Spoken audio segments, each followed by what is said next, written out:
haddaad aragta gabar jaad iibinaysa ama maqaaxi fadhidana waxaad ogaataa afartii la dhalatay baad dayacday ogow. ninkeygii baad dayacay, walaalkeed baad dayacan, aabaheed baad dayacay, inankay dhashay baad dayacay. gabadhu la dooni maayo waa warshad. warshadda meel walba ha dhigin. warshaddu waa inay aqali noo dhex fadhidaa, ubad waa inay dhashaa, ubadkaana dhaqanka wanaagsan waa inay ku tarbiyadaysaa. labadaasaa qof walba ku soo socota. hadday geeridu ku daysana gabow waa ku daynayn, hadday cimriga laguu dheereeyana gabowgaa ka soo horreynaya ogow.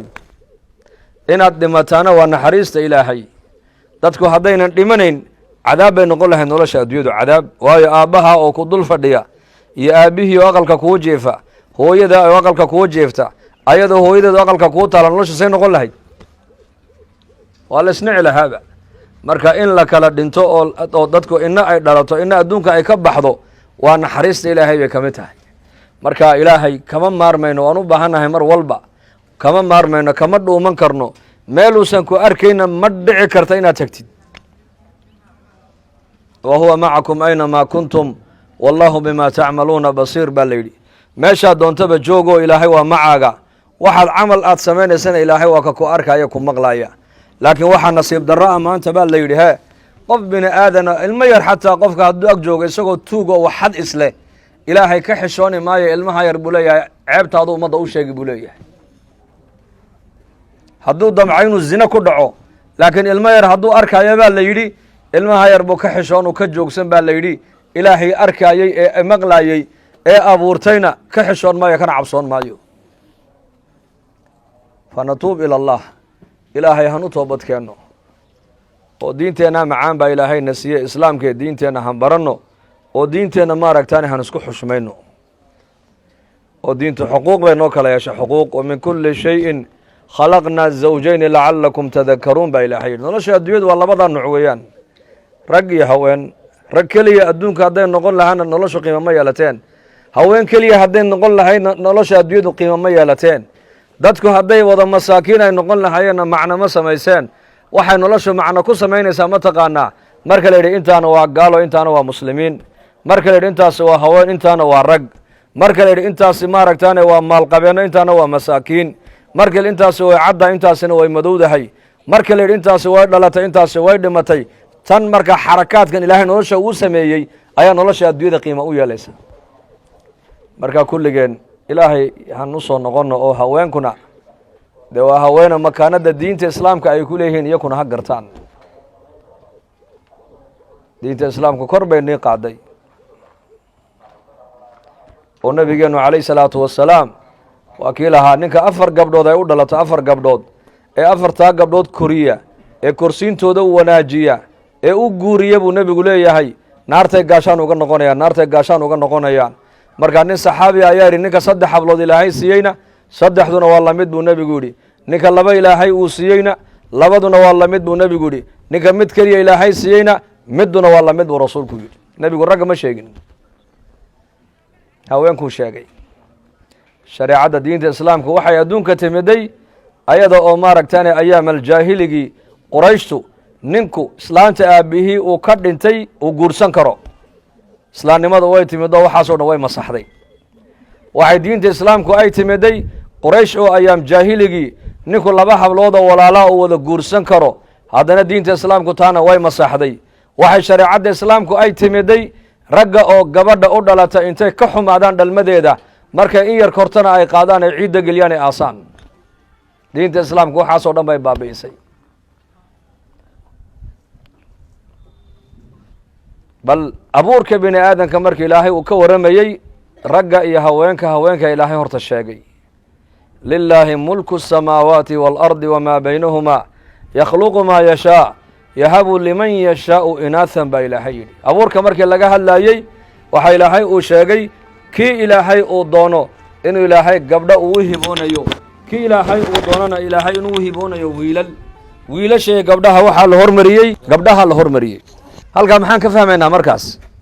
gabadhu diinta islaamku adiga darajadaadii makaanadaada kor bay u qaaday kor. nebi maxamed calayh salaatu wasalaam safar kama soo noqonin ilaa maskiidkuu tegayoo 2 rakacuu ku tukanayey. reerihiisa ziyaarada intuunan ka bilaabin xaasaskiisa waxau nebigu ku horreynayay guriga faatimuu ku horreynayey.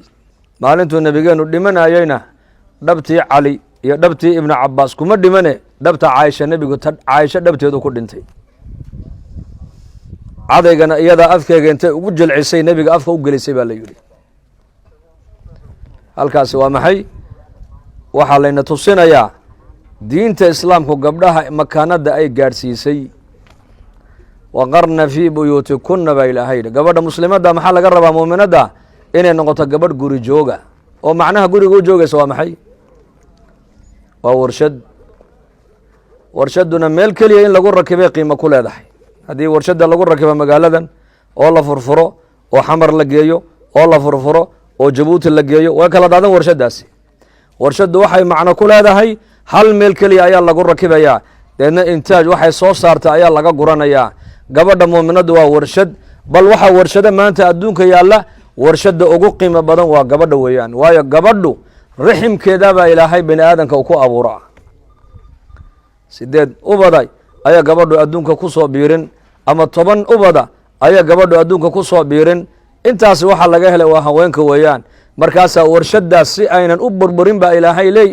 leeyahay warshadu meel kaliya ha fadhiisato yana dhaqdhaqaaqin oo gabadhu guriga ha fadhiisato yaynan maqaaxi fadhiisan yaynan shaah iibin haddii gabadha wax iibinayso ganacsiga loo ogol yahay waa ta aqalkeeda dhexdeeda zaynab radiyallahu anha almu'miniin zaynab bint jaxsh gabadh ganacsata ayay ahayd laakiin ganacsigeegu suuqa ma ahayne aqalka dhexdeeday ku ganacsanaysa aqalkeyga dhexdeeda waxyaabaha dumarku farshaxanka gacmahooda ku sameeyaan intay samayso ayay iib geynaysay dadka u dhiiban jirtay oo la soo iibin jiray lacagta halkaa ka soo gashana ilaahay diinkiisa ku bixinaysay nabigeenu calayhi salaatu wasalaam ajashiisii markay soo dhowaatay maalin maalmaha ka mid a isagoo xaasaskiisii la fadhiya buu ku yidhi tiinay niigu gacan dheer ayaa dhimashada iigu soo xigta buu ku yidhi caaisha radiallahu canha waxay tihi maalintaa intii ka dambaysay mar allihi markii dumarka nebiga haddaan dhowr isku hellaba waxaan odhan jirnay naabal gacmeheenaan isku qiyaasno markii uu nebigu adduunyada ka intiqaalayna qofkii ugu horeeyey dhimashada ku xiga waxay noqotay zaynaba radiallahu canha zaynabana waxay ahayd naagta noogu gacan gaaban laakiin gacan dheeraduu nebigu sheegaya gacantan ma hayne waxaan ogaanay markii dambe inay tahay xagga sadaqadda naag gacan furan bay ahayd waxa ay ganacsi aqalkeeda ay ku iibinayso ay ku dhex iibinaysay ilaahay dartii u bixin jirtay masaakiintay siinaysay agoomahay siinaysay qaraabaday siinaysay mujaahidiinta diinta ilaahay u jihaadaysay odhan jirtay lacagta ay igu dara maaragtaan ciidamada baxaya muslimiinta saxaabada tijaaradaasaa gabadha loo ogol yahay innakana maanta meelaha tuulooyinkeena markaan marayno waxaad arkaysaa gabdhaheenii oo midda ka qurux badnayd ba weliba miis jaada dul fadhida haddaad aragta gabadh jaad iibinaysa ama maqaaxi fadhidana waxaad ogaataa 4tii la dhalatay baad dayacday ogow ninkeygii baad dayacay walaalkeed baad dayacan aabaheed baad dayacay inankay dhashay baad dayacay gabadhu la dooni maayo waa warshadda meel walba ha dhigin warshaddu waa inay aqali noo dhex fadhidaa ubad waa inay dhashaa ubadkaana dhaqanka wanaagsan waa inay ku tarbiyadaysaa dhaqanka wanaagsan luqadeena af soomaaliga ma luqada aabbaha la yidhaha mise luqada hooyo ya maxaa luqada hooyo loo yiro luqada odayga loo odhan waaye hooyaa barta waa runtii adoo soomaaliya haddaad naag jarmala guursato ilmahaaga af jarmal un bay bari maxaa ilmaha ay luqada hooyada u bartaa leanna ilmuhu inta badan hooyadii u ag joogaa marka hooyo waxaan u baahannahay guri jooga oo murabiyadoo ilmahayga dhaqanka wanaagsan ku tarbiyadaysa cabdulqaadir jaylaani allah u naxariistay qisooyinkiisa waxaa maqlay beri agoon buu ahaa hooyadii baa korisay lacag intay u ururisay bay tidhi lacagtaa qaado safarkaa raac bay ku tidhi magaalada baqdaad baad galaysaa masaajida culummada cilmiga xalaqaat alcilmi culummada cilmiga dhigaysa ka soo baro adoo caalim noqdo maahin haysoo noqon bay ku tidhi safarkii uu la socday ayay niman mooryaana markaa dhexda u galeen mooryaan markaa habeen madow bay ahayd oo nin kastoo dee qof kastoo dee mooryaantu markay qabato qofka wuxuu haysta uu qarsadaa yarkii yaraa markaa tuugii u horreeyey baa ku soo hagaago ku yidhi waryaa lacag maxaad haysataa adu sheeg lacag aada u fara badan watay buu sheegay baa la yidhi aaway buu waaba tano uu soo saaray uu tusay ninkii baa yaabay mooryaanta aha oo yidhi adeer lacagta inta lag maxaad iskaga sheegtay ood u qarsan weyday dadkaaba waa ku xoogi qarsanaye wuxuu yidhi aniga hooyaday baa igu tiri weligaa been ha sheegin haddaad beenala noqotaa ilaahayna uu ku naci bini aadamkuna way ku nacayaan ninkii yarkii yaraabuu gacanta qabtay lacagtiisiina uu hor qaaday ninkii dee tuugta ugu sarreeyey oo dee geedkaa hoos fadhiya buu u geeyey markaasuu waa yeelkaa uga kaca kursi dhalinyaray allah ina barakeeya halkan hore uga kaca welibana maa sha allah ku saliya xabiibkeena allahuma salli calaa tuuggii tuugiinta ugu weynaa baa loo geeyo le ilmaha mal hadalkiisa dhegeyso lacagta intaa la eg boota uu sheegay markii la yidhi maxaad u sheegtayna wuxuu yidhi hooyaday baa